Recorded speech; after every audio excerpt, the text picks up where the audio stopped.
Snoring is usually not harmful, but it is harmful when it's associated with breathing disruptions during sleep because this will lead to a decrease in oxygen level in your blood. When this happens, this is known as obstructive sleep apnea, and it is associated with health risks such as an increased risk of stroke and heart disease.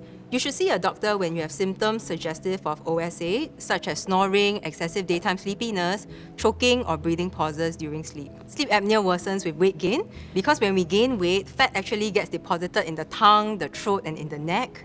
And the excess fat that's accumulated in the neck, for example, people who gain weight, they tend to have a thicker neck. That fat actually compresses your throat and causes your airway to become narrower, which worsens sleep apnea. And this is also why snoring tends to become worse when we gain weight. Establish a regular sleep schedule, get at least 7 hours of sleep every night, avoid using your phone or electronic devices before bedtime. Hi everyone, I'm Dr. Adele Ng. I'm an ENT surgeon at Singapore General Hospital.